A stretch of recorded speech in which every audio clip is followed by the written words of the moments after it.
Nah, sebenarnya hari ini ngapain sih gue ada di sini? Gue tuh sebenarnya mau ngeliat tempat buat bikin kafe. Karena kan mungkin juga dari lo pada waktu itu ada yang komen di sini pengen bikin coffee shop. Mungkin bisa tahu berapa sih habisnya kalau nyewa di tempat-tempat kayak gini. Nanti kita kasih tahu ya.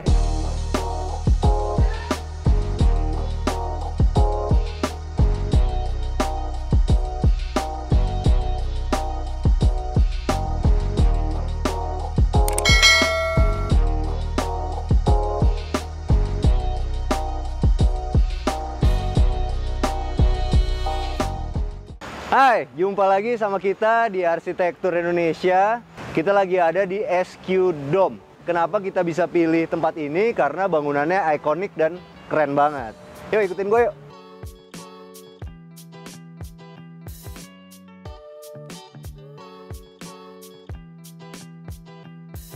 Nah, karena kita sekarang lagi zaman pandemi, jangan lupa kita harus pakai masker.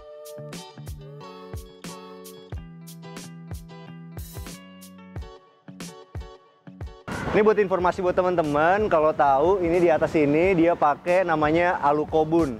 Alukobun ini adalah satu material yang sering banget dipakai sama arsitek-arsitek sekarang nih. Nah, ini banyak dipakai buat area komersil. Kenapa? Karena barangnya ini bener-bener gak cepet rusak. Nah, sebelum kita masuk, tentu ada yang namanya protokol kesehatan karena ini zamannya COVID kan. Yang keren di sini nih, gue norak kali ya.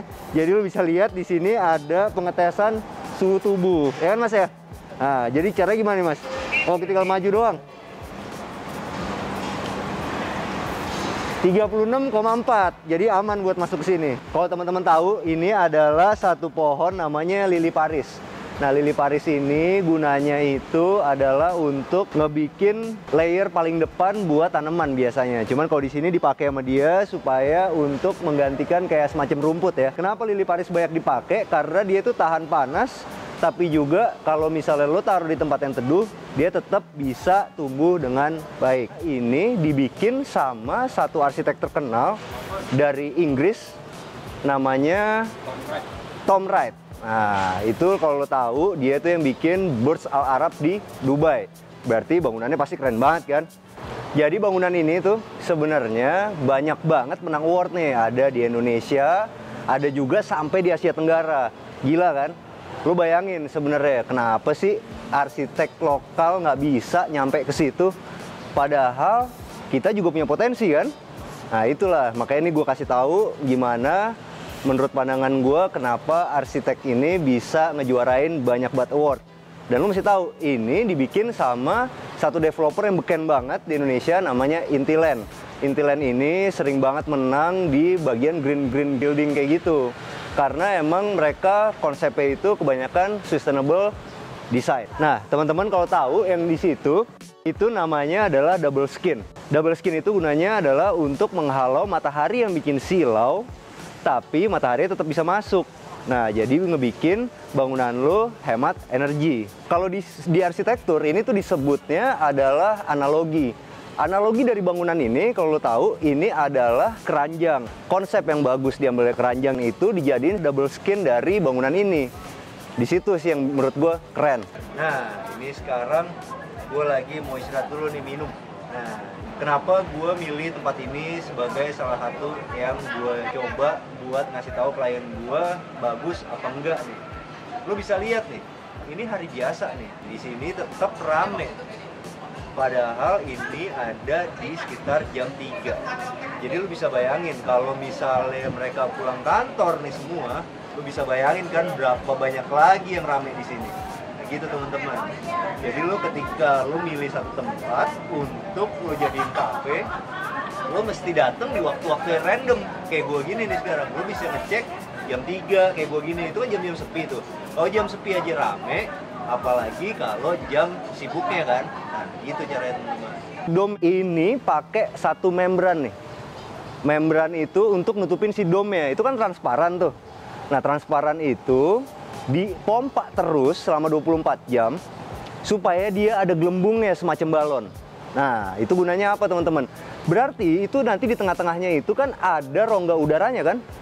Rongga udaranya itu adalah ketika lu sinar matahari masuk kena ke lapisan pertamanya, habis itu kena rongga udara, habis itu masuk ke lapisan keduanya, di bawahnya pasti adem.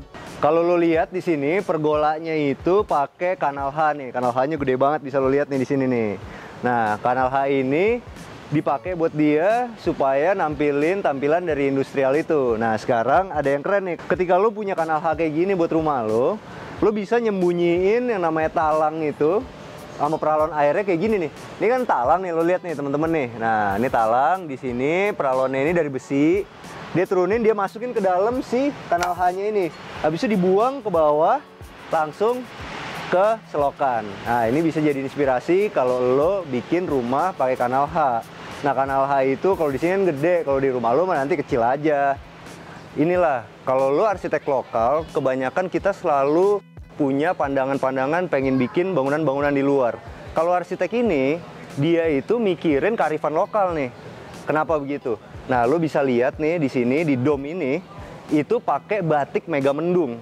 Nah, jadi ketika dia ngedesain, dia tahu budaya di setempat itu, apa yang terkenal, tradisionalnya apa. Itulah yang ngebikin dari bangunan ini makin menarik. Nah, kalau buat teman-teman, ketika ngedesain itu lebih bagus kalau kita tuh ngerti banyak bahan-bahan material bangunan. Salah satunya adalah ini nih teman-teman. Ini adalah WPC. WPC itu adalah wood plastic composite. Ini digunain karena bikinnya cepet, tampilannya bisa kayak kayu. Dia tuh tahan lembab, tahan jamur, tahan cuaca. Nah, jadi ini adalah decking yang sempurna untuk dipakai di outdoor area kayak gini. Lo bisa pakai ini buat di rumah lo, bisa juga dipakai buat komersial. Nah, kalau kalian lihat nih di sini, inilah yang gue bilang tadi, yang kayak balon itu. Ini cuma ada satu-satunya di Indonesia. Kalau lo ngeliatnya ke Singapura, emang udah ada. Cuman kalau untuk di Indonesia, ini yang pertama. Nah, ini kalau teman-teman lihat nih di sini, dia di sini pakai marmer beneran nih, marmer beneran yang dipecah-pecah, habis itu disatuin kayak gini. Ini sebenarnya udah lama banget ada di dunia bangunan lah ya. Cuman ini dipakai di sini satu buat membangkitkan nostalgia mungkin ya. Cuman ini benar-benar keren ya ternyata ya. Sesuatu yang jadul ketika lo campur sama WPC ini, dicampur sama di sini kalau bisa lo lihat nih ada stainless ya sebagai pembatas. Itu ngebikin bangunan ini jadi kelihatannya mix gitu. Ini kan sebenarnya kayak gini banyak banget di Indonesia ya. Orang Indonesia tahu banget lah, makanya gue bilang ini arsiteknya itu ketika dia ngebangun satu bangunan ini, dia mikirin material tuh detail banget. Itulah yang menurut gue perlu kita sebagai arsitek lokal harus mempelajari kayak gini-gini nih, supaya nggak kalah sama arsitek luar. Di dome ini yang bulat ini, di sekelilingnya itu banyak kolam ya teman-teman. Itu gunanya buat apa? Satu, karena ada kolam itu bikin udara di sekitarnya jadi lebih sejuk kan. Nah, itulah yang disebut namanya green building. Banyak elemen-elemen yang harus lo pikirin, yang harus lo tambahin. Kayak kolam-kolam kayak gini nih. Jadinya bisa ngebikin udaranya satu lebih dingin. Nomor dua apa? Nah, ini dia. Lo dapet suara enaknya dari air, ya kan? Jadi ngebikin orang-orang yang di sini nongkrong itu pada betah. Nah, kayak gini nih. Di sini si landscape-nya itu dipilih. Salah satunya adalah pohon ini nih. Kalau teman-teman tahu nih pohon yang ada putihnya begini bunganya. Ini namanya peace lily. Nah, gunanya apa? Peace lily itu adalah salah satu pohon yang bisa ngurangin polusi dari sekitarnya. Nah, makanya kalau lo punya rumah di apartemen, lo bisa nih tambahin nih pohon-pohon ini nih. Pohon-pohon ini gunanya adalah untuk ngebikin rumah lo itu anti polusi. Bagus nih teman-teman nih. Cuman nih ada kekurangannya. Dia itu benar-benar minta air banget dan tempatnya harus adem. Kalau tempat lo nggak adem, ini daun-daunnya kayak gini bisa gosong. Nah, itu kelemahannya. Jadi ini tanaman ini banyak manfaatnya, cuman emang perawatannya lebih.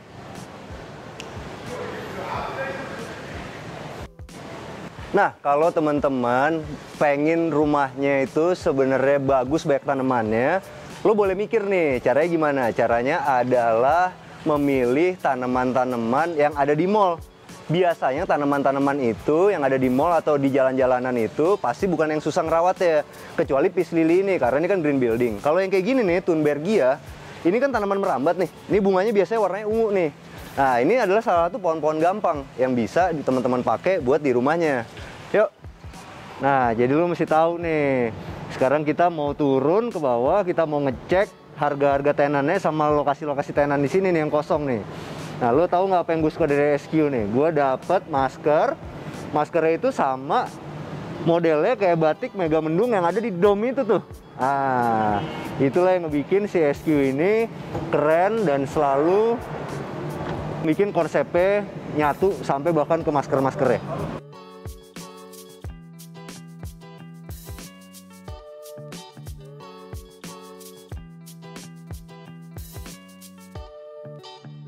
Kenapa SQ ini gue pilih untuk nyari tempat buat cafe yang mau gue bikin? Satu, karena dia ini ada di Jalan Era Kartini. Era Kartini itu kalau tahu terusan dari TB Simatupang. Nah, nomor dua, di sini itu kalau misalnya lagi nggak pandemi, teman-teman, di sini ada acara yang namanya Friday Fusion. Nah, Friday Fusion itu lo tahu nggak? Keren banget tuh acara. Acara itu pernah ada Bunga Citra Lestari, pernah ada Club Project, pernah ada Gigi. Nah, itu setiap akhir bulan di hari Jumat.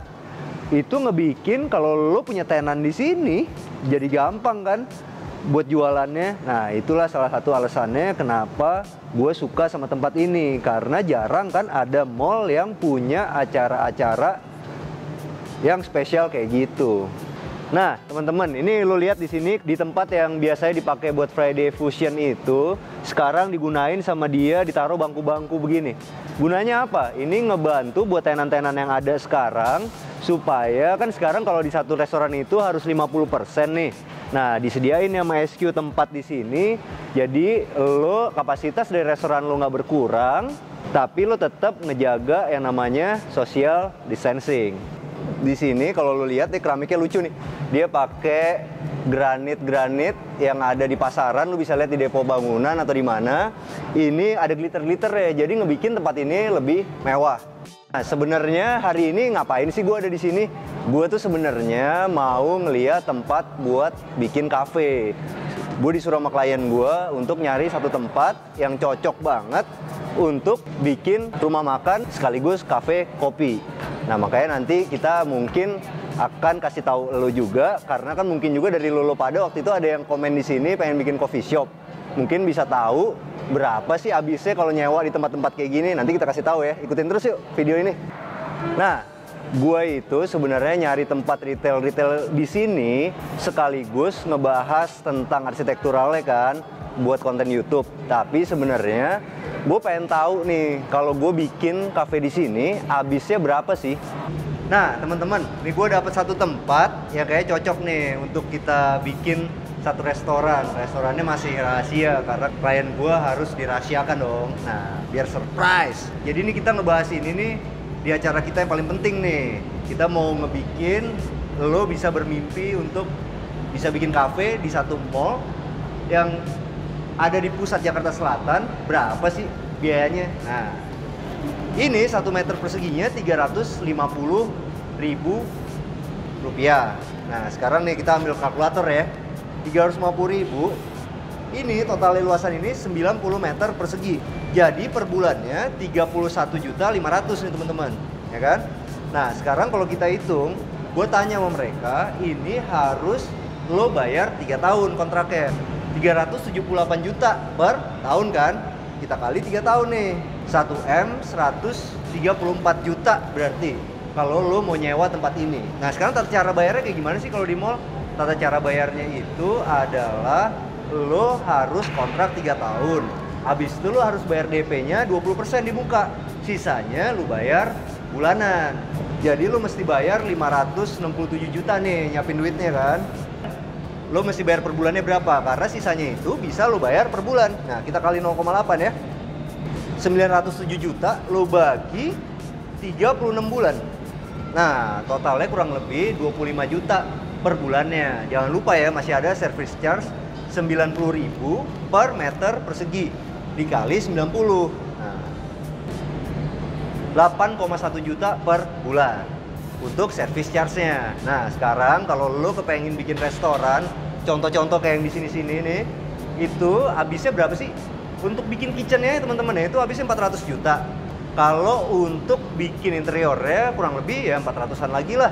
Jadi lo mesti punya modal buat bikin itu 800 juta. Nah, cuman lo mesti ingat, kok kayaknya kesannya besar banget kan ya? Ya kenapa bisa besar harganya? Karena apa?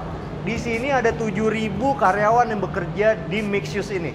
Dan lu bayangin, kalau lu ini namanya proyek mixed use, ya kan? Itu berarti ada apa? Satu, ada perkantoran. Nomor dua, lu ada residensial, berarti lu ada tempat tidur di sini, ya kan? Namanya SQ Res. Dan di sini mallnya, mall kecilnya lah. Nah, jadi itu yang disebut namanya mixed use. Lu bayangin nih, emang semua kesannya kayaknya mahal ya, besar banget gitu kalau lu mau bikin satu restoran di dalam mall. Tapi lu bayangin revenue-nya, pasti juga banyak kan? Nah teman-teman, kan lu udah tahu nih berarti hitung-hitungannya yang tadi ya. Cuma ada yang kurang emang. Yang kurang itu adalah satu, itu belum termasuk opening levy. Opening levy itu apa sih teman-teman? Opening levy itu adalah biaya untuk promosinya. Nah itu nanti lu bisa nego sendiri ya sama si SQ Dome-nya. Nah, nomor 2 belum termasuk security deposit. Sama satu lagi yang belum termasuk adalah utility. Nah, utility itu kan tergantung lo makainya. Lo mau bikin restoran model apa?